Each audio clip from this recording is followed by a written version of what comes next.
So, I have finally watched the first 2 episodes of the show that it seems like everybody, and I mean everybody's talking about, specifically Rotten Tomatoes. Holy shit, 100%.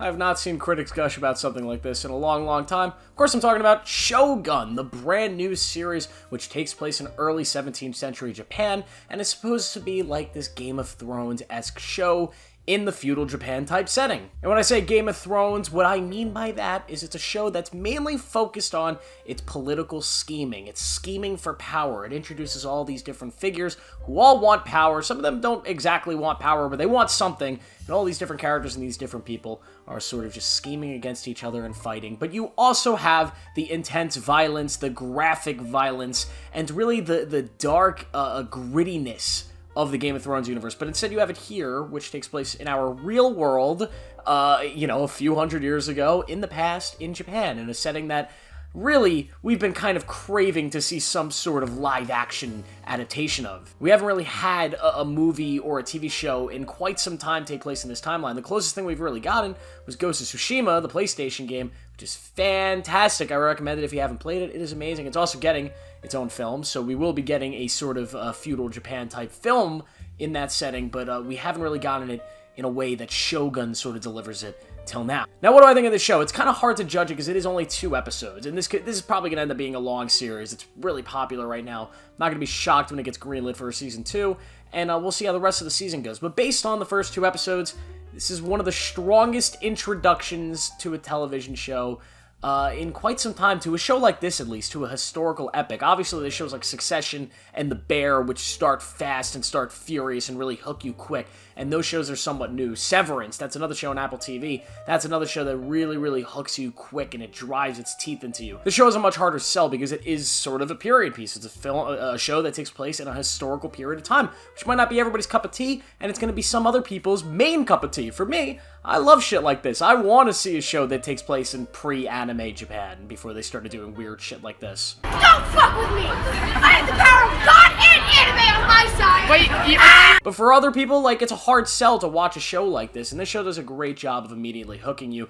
in the sprawling world. This world is massive, it's huge, it's beautiful, both in the production design of how they sell it, and also kind of like the cinematics, the VFX in the cinematics. Just really beautiful to look at. You really feel the scale of Japan. You also sort of feel the isolationism. You sort of feel like this is, like they say in the series a billion times, this is Portugal's sort of hidden kingdom. It's this kingdom that's hidden on the maps. Nobody knows how to get there outside of Portugal, and it's just sort of hidden. And when you enter like the capital of this place in the different areas, while you follow what's essentially the main character, this English Protestant traveler who's come to this country, and you start seeing these lands for the first time, to you, it's like, to the viewer, it's like, oh my god, this is massive, and I can understand how discovering this hidden kingdom what must really feel to a character like him. It's actually really neat how they do it. And let me just say, all the characters here to open up this story are great. Like I said, the Englishman, which is really set up kind of this religious battle between Protestants and Catholics, Portuguese and English within this country.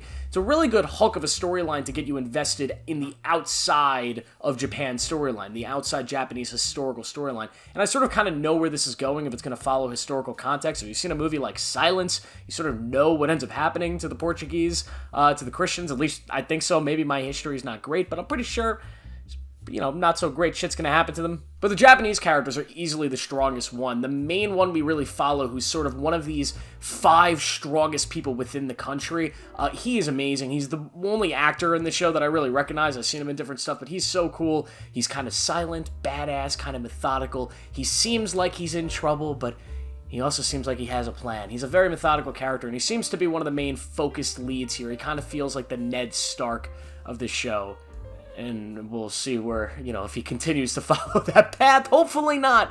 Hopefully he does not follow the path of my guy Ned Stark, but we'll see. I really like all the bad guy characters in the show so far, or at least the people they're setting up as bad guys, if this also follows the trend of Game of Thrones. Is anybody really a bad guy, or are they all just kind of shitty people? We don't really know yet. We also don't exactly know where this story is going. It could be setting up all-out war between these different factions of Japan. It's a very interesting storyline that they set up here, this very interesting scenario where you kind of have this boy king, this boy who is essentially the king of Japan, but he's not able to really hold power till he's 16, which he's far off from being 16. So you have all these other people that are kind of controlling the country, and they all really want to be the king. They want to, you know, seize power for themselves. At least most of them do. So it's really setting up to have this big conflict, this big war, and it is very similar to Game of Thrones when you think about it. Spoiler alert for Game of Thrones, you haven't seen it, but in Season 1, when Robert Baratheon dies, and you have Joffrey, who essentially becomes king, and obviously there's a lot more ins and outs to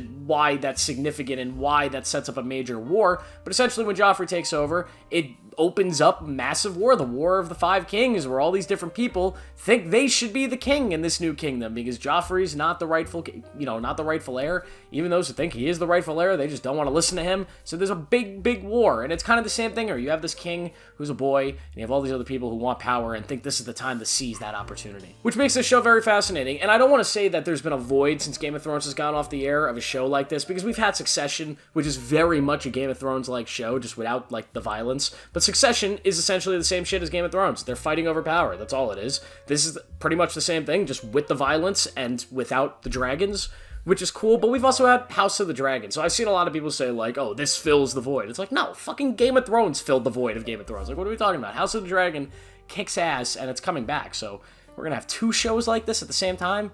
Crazy. But overall, I really love this show. I'm really into it. I've been waiting for something like this to come. I feel like it's been kind of a while since like a new show really stuck its teeth into me and got me fully invested for like a ride of a season. I've been trying to find a new show like this instead of just waiting for shows that I've been watching for years to come back, like The Walking Dead. But finally we have one, and this is just such a cool setting, and I'm so interested to see what they do with it.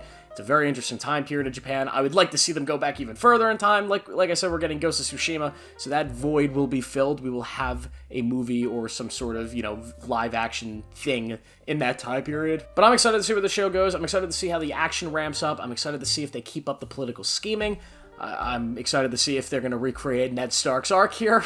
I hope not. I really like the guy so far. And yeah, so far Shogun's great. I recommend it. If you're not watching it, what are you doing? What are you watching if you're not watching Shogun? It's on FX, it's on Hulu. I think it's airing every, Monday, Tuesday, Sunday.